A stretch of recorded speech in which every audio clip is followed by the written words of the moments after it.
Hey guys, it's Zach. In this video, I want to talk about the three main reasons that I feel like batteries like the Tesla Powerwall 3 will become a standard when it comes to solar energy solutions. Historically, the industry has been really intimidated by batteries due to cost, complexity, and the fact that most utilities had some sort of net metering or favorable export rate credit system. We're continuing to see a transition with utility companies and how they value excess solar generation. And it's kind of creating a gap where batteries, especially batteries that are more and more affordable, it helps fill that gap and it makes that overall home energy solution more viable, not only from a grid independence perspective, but also from a savings perspective. So let's dive into it. The three main reasons that I feel like batteries will become the new standard are: one, they're becoming more cost effective; two, utility companies are continuing to reduce the value for exported solar generation; and three, time-based rate plans are becoming more and more popular across the country. So getting started on cost reduction, I'm going to lead with the backup switch. So the backup switch is basically a collar that goes in between your meter and your meter socket. And then my favorite part is it takes up no wall space. So it's not adding equipment to the side of your house or the side of your garage. It's not adding more wiring. It's not adding more conduit. It's making things super simple. Here's a side-by-side installation of the old way versus the new way.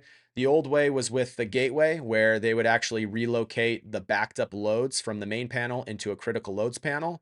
And then the new way uses that backup switch. It offers whole home backup. Obviously, it's much quicker, saving on the labor, the material, everything like that. It just looks a lot sleeker. Winning on both sides of the equation. You're winning on the aesthetics, and then you're winning on your overall investment, your payback period, your return on investment, all of that. This left side, you have your main service panel. And then this is your critical loads panel right here. This is because the way it's installed with this gateway, and a single Powerwall Plus couldn't back up your entire home. We would have to relocate the loads and isolate what we wanted backed up. So lights, Wi-Fi, things like that. And we'd had to put them in this critical loads panel. Whereas with the backup switch, we can use the entire existing panel. All the loads can stay put in there, and the unit would have enough output to offer whole home backup and save on the wiring, the material costs, everything you see over here on the left side. So quicker install, it looks better, less time, less material, less money involved. To give you a really simple visual, this is off of our Instagram. This is a 4 Powerwall 2 installation. You can see the individual battery units. This is the Tesla gateway, and then these are your inverters. So a lot of piping, a lot of time, a lot of labor relocating these loads and setting all of this up. And then for comparison, this is a 3 Powerwall 3 installation with a little bit less capacity, since there's only 3 units versus 4, more overall power output, and then much cleaner, less labor required. And then just for comparison, here's an Enphase install with their 5P battery solution. This was 4 of their 5P, so it's 20 kilowatt hours of total capacity. One thing I wanted to point out is not all utilities have approved the backup switch. So if your utility has not approved it, you would still have to install your Powerwall 3 with a gateway and a critical loads panel. I know Tesla is aggressively trying to get more and more utilities to approve this backup switch. You can find it directly on their website. I'll put the link in the description. So just to recap, the integrated inverter, the output of 11.5 kilowatts continuous, all of these things have helped installers cut their cost on battery installations with the Powerwall 3 by 20 to 30%. And this really helps increase our overall attachment rate of integrating storage with a solar proposal. So reason number 2 is going to come down to solar export rates. For frame of reference, an export rate is the buyback rate, or the value that utility companies pay you for your excess solar generation. So throughout the day, your system's producing far more power than you need in real time in most cases. All of that excess power, as you can see on the screen, gets sold back to the utility company.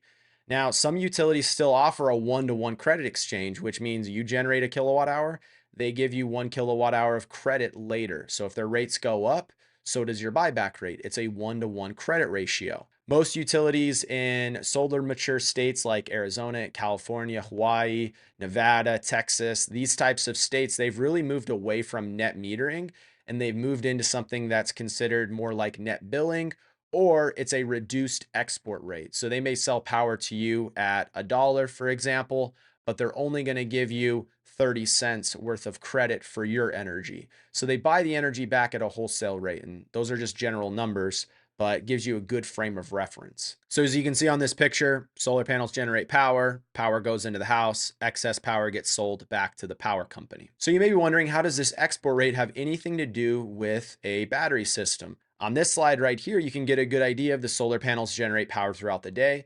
And that excess, instead of it getting sent to the utility for this reduced export rate, it'll actually go into your battery first. And then once the battery's fully charged, then you'll start selling power back. Selling power back isn't necessarily a bad thing. It's just the energy is more valuable if you store it on site first. You harvest that energy and then use it at a later time. You're not going to get that loss in value where you sell it back at a lower rate only to buy it back later at a higher rate. This data represents solar generation and house consumption. So you can see at midnight through about 6 a.m., you're consuming power, obviously at that point from the grid. There's no battery system in this example. So all of that is grid consumption. And then once the sun comes out, you're all solar powered. But the problem is bulk majority of this highlighter orange energy, it's getting sold back to the utility. So that's a lot of energy that you're sending back, which helps build bill credit, but that energy is getting sold back at that reduced rate. So when we integrate a battery, you can see the situation changes a little bit where during the first half of the day, instead of exporting and sending power back, you actually charge up your battery and then use that battery power in the evening. So by implementing a battery system, you actually make your solar panels more valuable, not only in the short term, but also the long term. As rate structures change, rates get more expensive. Battery essentially acts as a banking system to get more value out of your solar panels. Think of solar systems like an income source and then batteries like a budgeting tool. The solar panels create the money and the batteries tell you how to spend your money. So you can see in the top left, the grid usage by implementing a battery dropped from 40% to 10%. In a month like March, in most cases, you can virtually wipe out your grid usage.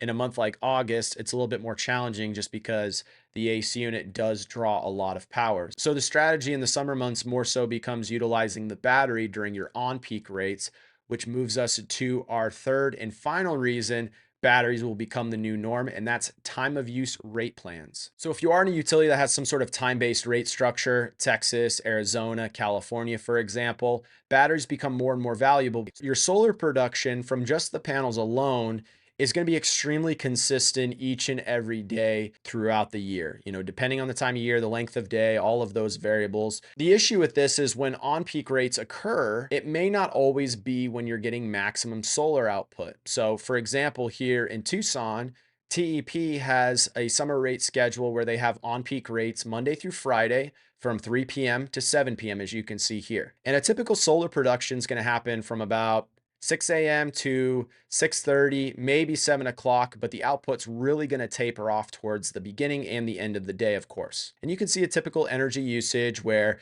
there's a small spike in demand in the morning when everybody's getting ready to go to work or school. And then as people leave the house, the consumption levels start to decrease. There's less activity in the home. And then once everyone starts to get home again, it gets a little bit hotter out. The AC starts working harder. The consumption starts to spike.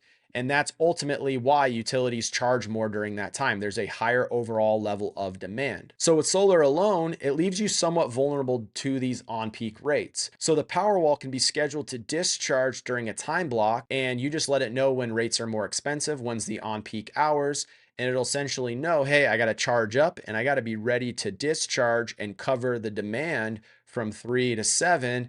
And then once 7 o'clock passes, your battery will act as normal and cover your nighttime usage when there's not a lot of solar energy. So it's really simple, but the strategy starts to become more complicated as time of use rate plans continue to evolve. Hopefully you guys got some good information from this video, whether you're a homeowner or a solar professional. We have seen a lot of changes in the way batteries are done because of the Powerwall 3 and the advantages it has. It's opened up a lot of doors where it changes the strategy overall. Solar is not the same as it was 12 months ago. So thanks for watching. If you enjoyed it, please leave me a like, subscribe to the channel. If you have any questions or recommendations for future videos, go ahead and leave them in the comments below, and I'll see you guys next time.